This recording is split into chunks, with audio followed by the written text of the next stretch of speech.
সবাইকে স্বাগত জানাচ্ছি আমি মিজানুর রহমান মিজান আমাদের ওয়েব প্রোগ্রামিং ইউজিং পিএইচপির পিএইচপি ফাউন্ডেশন মডিউলের আরেকটি ভিডিওতে।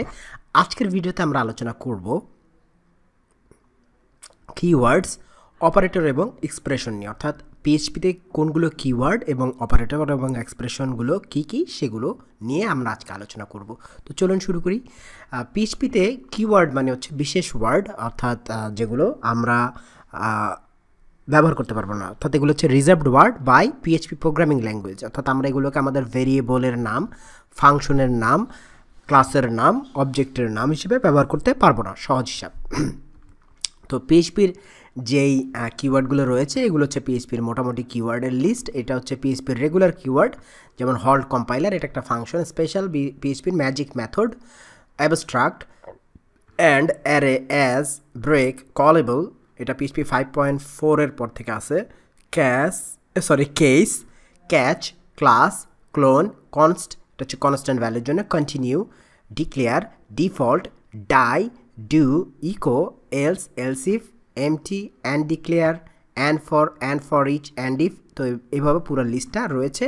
আর এগুলো হচ্ছে কম্পাইল টাইম কনস্ট্যান্ট, এটা হচ্ছে যখন এটা সবসময় কাজ করে না, যখন আমরা একটা কম্পাইলারের কোড একটা রান করি তো কম্পাইল টাইমে এগুলো কাজ করে, যেমন ক্লাস চেক করার জন্য, ডিরেক্টরি চেক করার জন্য, ফাইল চেক করার জন্য, ফাংশন চেক করার জন্য, line number, method, namespace, trait, এগুলোর জন্য এটা ব্যবহার হয়। তো আপনাদের হোমওয়ার্কের প্রথম পার্ট হচ্ছে আপনাদেরকে এগুলোকে খাতায় লিখে ছবি তুলে আমাকে পাঠাইতে হবে। তো আমি কিছু কমনলি ইউজ ইয়ারগুলোর বলে দিচ্ছি যেগুলো ঘন ঘন আমরা ব্যবহার করব। যেমন অ্যারে, এটা আমরা ঘন ঘন ব্যবহার করব, এটা দিয়ে অ্যারে ডিক্লেয়ার করতে হয়, এটা একটা কনস্ট্যান্ট কিওয়ার্ড এবং অ্যারে ডিক্লেয়ার একটা পদ্ধতি। তারপর অ্যাজও আমরা ব্যবহার করব, এটা ফর ইচ একটা স্পেশাল ফর লুপ রয়েছে, যেটা আমরা পরে ফর লুপের ভিডিওতে দেখবো, সেটার সাথে ব্যবহার করব। ব্রেক, কোনো একটা এক্সিকিউশন ব্রেক করার জন্য। কলেবল, কোনো একটা ক্লাসের সাথে থাকবে। কেস, সুইচ কেসের। ক্যাচ হচ্ছে এটা হচ্ছে এক্সেপশন হ্যান্ডেলিং, অর্থাৎ থ্রো ক্যাচ, ইরোর আমরা চেক করার জন্য এটা ব্যবহার করবো, এটা আমরা পরে এক সময় দেখবো। ক্লাস দিয়ে ক্লাস ডিক্লেয়ার করা হয়, ক্লোন দিয়ে কিছু একটা ক্লোন করা হয়, কনস্ট্যান্ট দিয়ে কনস্ট্যান্ট ভ্যালু আমি বলেছি। কন্টিনিউ মানে হচ্ছে কোনো একটা এক্সিকিউশন ব্রেক না করে তারপরের কোডকে রান না করে আরেকটা অর্থাৎ লুপের যদি হয় আরেকটা ইটারেশন শুরু করা। ডিক্লেয়ার করা কোনো কিছু। আর ডিফল্ট মানে হচ্ছে ডিফল্ট ভ্যালু, এটা সুইচ কেসে আমরা দেখব। ডাই মানে হচ্ছে কোনো একটা অপারেশনের এক্সিকিউশন অফ করে দেওয়া। এক্সিটও একটা ওরকম, এখানে এক্সিট আছে কিনা I am not sure, exit অবশ্যই এখানে, এই যে এক্সিট, তো এটা কাছাকাছি কাজ করে। এমটি দিয়ে আমরা এমটি ভ্যালু চেক করতে পারি। ডু হোয়াইলের ডু। ইকো হচ্ছে ল্যাঙ্গুয়েজ কনস্ট্রাক্ট। এলস, তারপর হচ্ছে এলসিফ, এগুলো। অ্যান্ড ডিক্লেয়ার, এগুলো হচ্ছে ব্লক, লুপিং ব্লক কিছু বন্ধ করার জন্য, যেটা পরে অ্যাডভান্স কাজে আসবে। তো এগুলো হচ্ছে রেগুলার ঘন ঘন ব্যবহার করা কিছু কি বলে কনস্ট্যান্ট, যে ইফেলস, এগুলো আর কি। তো এই হচ্ছে আমাদের কিওয়ার্ড, ঘন ঘন ব্যবহার করা, কনস্ট্যান্ট বলে ফেলেছি একটু আগে, আসলে এগুলো হচ্ছে কিওয়ার্ড। তো এগুলো আমরা ব্যবহার করব, তো এগুলো আপনাদেরকে খাতায় লিখতে হবে কষ্ট করে, হ্যাঁ। এবং কোনটা কী কাজ করে ভিতরে গেলে দেখাও যায়। আমি ম্যানুয়াল থেকে দেখাচ্ছি, বিকজ ম্যানুয়ালের সাথে আপনার ভালোবাসা হতে হবে, সম্পর্ক তৈরি হয়ে যেতে হবে, তাহলে আপনি পিএইচপিতে খুব ভালো করবেন। এরপরে পিএইচপির ভাষায় এক্সপ্রেশন মানে হচ্ছে অন্য প্রোগ্রামিং ল্যাঙ্গুয়েজের ভাষায় যেটা, সেটাই, যে এটা হচ্ছে একটা এক্সপ্রেশন, অর্থাৎ কোনো একটা স্টেটমেন্ট যেটা কিছু একটা ডিফাইন করে, সেটাই হচ্ছে এক্সপ্রেশন। এক্সপ্রেশন নর্মালি একটু ভিন্ন স্টেটমেন্টের চেয়ে। এক্সপ্রেশন হচ্ছে ধরেন কোনো একটা ইফেলস নিয়ে কাজ করতেছেন, কন্ডিশনালস, তার ভিতরে যেগুলো থাকে সেটা হচ্ছে এক্সপ্রেশন, আবার স্টেটমেন্টও সে। কিন্তু যখন ওইরকম কন্ডিশনালসের ভিতরে আছে এক্সপ্রেশন, যখন লুপের ভিতরে আছে এক্সপ্রেশনস, যখন ফাংশনের ভিতরে আছে ওগুলো একটা এক্সপ্রেশন। তো এটা ইন্টারকানেক্টেড নেমিং আপনি ব্যবহার করতে পারেন, হ্যাঁ। আচ্ছা, যাই হোক, এবং এগুলোও এক একটা এক্সপ্রেশন, ঠিক আছে, যদিও সেটা ওরকম না থাকে, অর্থাৎ এটা হচ্ছে যে কোনো স্টেটমেন্টই এক্সপ্রেশন। অপারেটর, পিএইচপিতে অনেক প্রকারের অপারেটর রয়েছে, যেমন আপনার arithmetic operator, assignment operator, bitwise operator, comparison operator, logical operator, string operator, array operator, type operator. তো আমরা এর মধ্যে থেকে অপারেটর প্রিসিডেন্স পরে কখনো দেখব। অ্যারিথমেটিক অপারেটর যদি দেখি, এখানে আমরা জানি যে ম্যাথমেটিক্যাল কাজগুলো করবে সে, এইগুলো হচ্ছে অ্যারিথমেটিক অপারেটর, ম্যাথমেটিক্যাল কাজ করে তারা, এই যে যেমন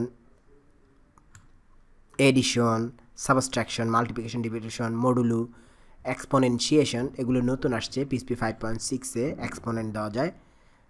তো এভাবে আমরা নেগেশন অ্যান্ড এইভাবে একটা একটা সিঙ্গেল অপারেটর করতে পারি। তো আপনি এই অপারেটরগুলো, এগুলো হচ্ছে পজিটিভ আইডেন্টিটি নেগেশন অপোজিট করার জন্য, অর্থাৎ কমপ্লিমেন্ট করার জন্য, নেগেটিভ পজিটিভ করার জন্য এইভাবে এটা ইউনারি অপারেটর হিসেবেও কাজ করে। এগুলো হচ্ছে বাইনারি অপারেটর, দুই পাশেই তার কি লাগবে, অপারেন্ট লাগবে। এগুলো হচ্ছে এক একটা অপারেন্ট, এক একটা ভেরিয়েবল হচ্ছে এক একটা অপারেন্ট। আমরা আগে এগুলো কিছুটা জেনেছি, আবার জাস্ট জিস্ট আকারে আমরা রিপিট করে নিচ্ছি যেন মনে চলে আসে। তো এটা হচ্ছে অ্যারিথমেটিক অপারেটর। তারপরে আমরা দেখি লজিক্যাল অপারেটর। লজিক্যাল অপারেটর মানে হচ্ছে লজিক যে কাজগুলো করে, অ্যান্ড, এটা অ্যান্ড হিসেবে কাজ করবে, অর লিখেও আমরা দিতে পারি, ডাবল অ্যান্ড দিয়েও দিতে পারি, ডাবল বার দিয়েও দিতে পারি, নট ইকুয়াল, এটা হচ্ছে নট ইকুয়াল, এক্সক্লুসিভ অর এটা লিখতে পারি। এক্সক্লুসিভ অর হচ্ছে যখন দুইটাই ট্রু হয় সে ফলস, যখন দুইটাই ফলস হয় তখন সে ফলস, একটা ট্রু হইলে এক্সক্লুসিভ অরে ট্রু। ঠিক আছে, তো এই যে হচ্ছে exclusive or. Then assignment operator আমরা জানি, প্লাস, ইকুয়াল, ইকুয়াল, তারপর আপনার মাইনাস ইকুয়াল, এগুলো আমরা এগুলো একটু ওপেন করে রাখি।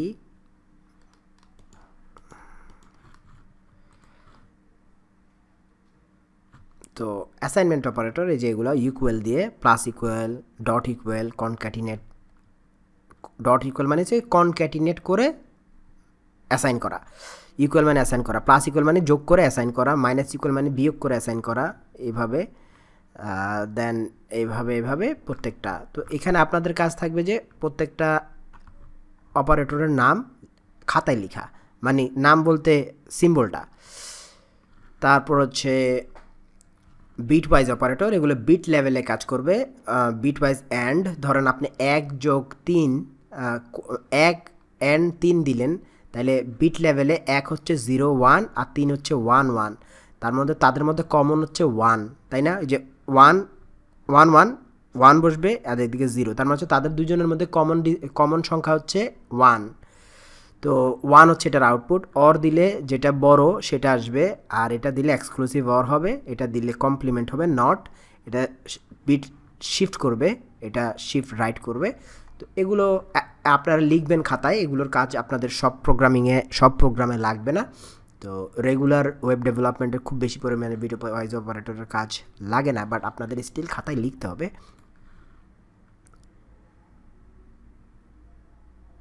দেন এগুলো হচ্ছে আমাদের কম্প্যারিজন অপারেটর। ডাবল ইকুয়াল দিয়ে আমরা তারা ইকুয়াল কিনা চেক করি, ট্রিপল ইকুয়াল দিয়ে তারা ইকুয়াল এবং আইডেন্টিক্যাল কিনা সেটা চেক করি, মানে হচ্ছে তাদের ডাটা টাইপও সেম হইতে হবে 3টা দিলে, আর 2টা দিলে ডাটা টাইপ চেক করবে না। আমরা জানি PHP ও জাভাস্ক্রিপ্টের মতো লুজলি প্রোগ্রাম ল্যাঙ্গুয়েজ, সো দেখা যায় যে অনেক সময় আপনার স্ট্রিংয়ের ভিতরে 2 আর ইন্টিজার 2কে সে একই মনে করে। তো আপনি যদি এটা চেক করতে হয় তাহলে ট্রিপল ইকুয়াল দিলে তারা একই মনে করবে না। নট ইকুয়াল মানে হচ্ছে নট ইকুয়াল, আর এটাও নট ইকুয়াল, নতুন অপারেটর, দুইটা এই সিম্বল দিয়েও নট ইকুয়াল বোঝায়। তো এই দুইটা একই, এগুলো PHP-তে নতুন আসছে, তো এগুলো আপনারা ইউজ করতে পারবেন। তারপরে নট ইকুয়াল আইডেন্টিক্যাল যদি হয় 2টা দিতে হবে, অর্থাৎ আপনি যদি চান যে তাদের ডাটা টাইপও ম্যাচ করবে তাহলে 2টা ইকুয়াল দিতে হবে। আর লেস দেন বি, এ লেস দেন বি, বি থেকে ছোট কিনা, এ গ্রেটার দেন বি, বি থেকে বড় কিনা, এটা চেক করবে। এগুলি সব কম্প্যারিজন করবে, এ লেস দেন অর ইকুয়াল সমান এবং ছোট কিনা, এ গ্রেটার দেন অর ইকুয়াল সমান এবং ছোট কিনা। আর এটা বলে স্পেসশিপ, এটা হচ্ছে less than equal greater than, অর্থাৎ সে মোটামুটি সব কিছুই চেক করবে, লেস দেন কিনা, সমান দেন কিনা, বুঝতে পারছেন? তো ব্যাপারটা হচ্ছে এরকম, এটা নতুন, এটা খুব বেশি পরিমাণ আমরা ইউজ করি না। তো স্পেসশিপ বলে, এটা দিলে আসলে সব কিছুই, মানে এটা ট্রু হওয়ার পসিবিলিটিস বেশি আর কি। তো এখানে এক্সাম্পল আছে, এগুলো আপনারা দেখতে পারেন, আমি দেখাচ্ছি না বিকজ আমাদের কম্প্যারিজন অপারেটরগুলো আমি কাভার করে ফেলবো আমাদের ইফ এলসে, তারপর লজিক্যাল অপারেটরগুলো আমি দেখাই ফেলবো ইফ এলসে।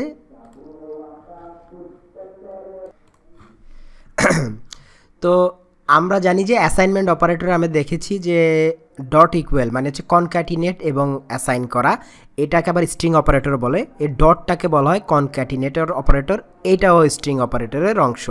তো এটা আলাদা করে ক্যাটাগরাইজ করা হয়েছে, এটাকে আবার আমরা চাইলে অ্যাসাইনমেন্ট অপারেটরও বলতে পারি। এরপরে আমরা যেটা দেখবো এটা হচ্ছে অ্যারে অপারেটর। অ্যারে অপারেটর অনেকটা অ্যারিথমেটিক অপারেটরের মতো, কিন্তু এগুলো অ্যারের উপর ইমপ্লিমেন্ট করতে হয়। এটার ইমপ্লিমেন্টেশন আমরা অ্যারের ভিডিওতে দেখবো, বাট আপনারা খাতায় লিখবেন। এটার মানে হচ্ছে ইউনিয়ন, অর্থাৎ আমরা জানি সেটের মতো কাজ করবে এটা। অ্যারের ক্ষেত্রে ইউনিয়ন হবে। ইউনিয়ন হচ্ছে মানে সব কিছুই থাকবে, এটা হচ্ছে যোগ হয়ে যাবে। আর ইকুয়াল মানে হচ্ছে তারা সমান কিনা চেক করা, হ্যাঁ। আর ট্রিপল ইকুয়াল মানে দুইটা অ্যারেই আইডেন্টিক্যাল ইকুয়াল কিনা, এবং নট ইকুয়াল মানে তারা ইনইকুয়াল কিনা চেক করা, এটাও একই। আর এটা হচ্ছে নন আইডেন্টিটি, অর্থাৎ নট ইকুয়াল এবং আইডেন্টিটিও ম্যাচ করবে, অর্থাৎ তাদের ভিতরের আইটেমগুলো সিমিলার কিনা। তো এইটা অ্যারের উপরেও প্লাস দিয়ে আমরা, অর্থাৎ এখানে সহজ যেই বিষয়টা বুঝতে হবে সেটা হচ্ছে আমরা অ্যারিথমেটিক প্লাস দিয়ে যেটা করতে পারি, দুইটা অ্যারেকে একসাথে যোগ করে ফেলতে পারি। যেমন এখানে দেখেন দুইটা অ্যারেকে আমরা যোগ করে ফেলে একটা অ্যারেতে নিয়ে আসতে পারছি। তো এই কাজটা করা যায়, এই জন্য এটাকে অ্যারে অপারেটরও বলা হচ্ছে, অর্থাৎ এগুলো অ্যারের উপরেও ইমপ্লিমেন্ট করা যায়। তো আমরা যখন অ্যারে করব তখন এই অপারেটরের কাজ ইনশাল্লাহ কভার করবো, কারণ আমাদের অ্যারের কয়েকটা ভিডিও হবে ইনশাল্লাহ। তো এরপরে যে অপারেটর সেটা আপনাদের এখন করার দরকার নেই, এটা হচ্ছে অবজেক্ট ওরিয়েন্টেড প্রোগ্রামিংয়ের type of operator, type based. তো আমরা এগুলো পরে দেখব, হ্যাঁ, ক্লাসের সাথে এগুলো যাবে, বিভিন্ন অপারেটর রয়েছে। যাই হোক, তো আপনাদের কাজ হচ্ছে এই ভিডিওতে তো আমি খুলে খুলে দেখাইলাম, আপনাদের একটু পড়তে হবে, পড়ে প্রত্যেকটা অপারেটর খাতায় লিখে আমাকে ছবি তুলে পাঠিয়ে দিতে হবে। এই হচ্ছে এটা। তো তাহলে আমরা এই ভিডিওতে কী কী পড়লাম, আমরা এই ভিডিওতে হোমওয়ার্ক হিসেবে পেলাম কিওয়ার্ড, এবং দেখলাম কিওয়ার্ডগুলো কী কী। তারপর আমরা কী কী অপারেটর রয়েছে সেটাও দেখলাম, এবং এক্সপ্রেশনটা দেখলাম। তো আপনারা যেটা করবেন, এগুলো লিখে হোমওয়ার্ক খাতায় লিখে ছবি তুলে জমা দিবেন। সবাই ভালো থাকুন, পরবর্তী ভিডিও হোমওয়ার্ক জমা দিয়ে দেখুন। ধন্যবাদ সবাইকে।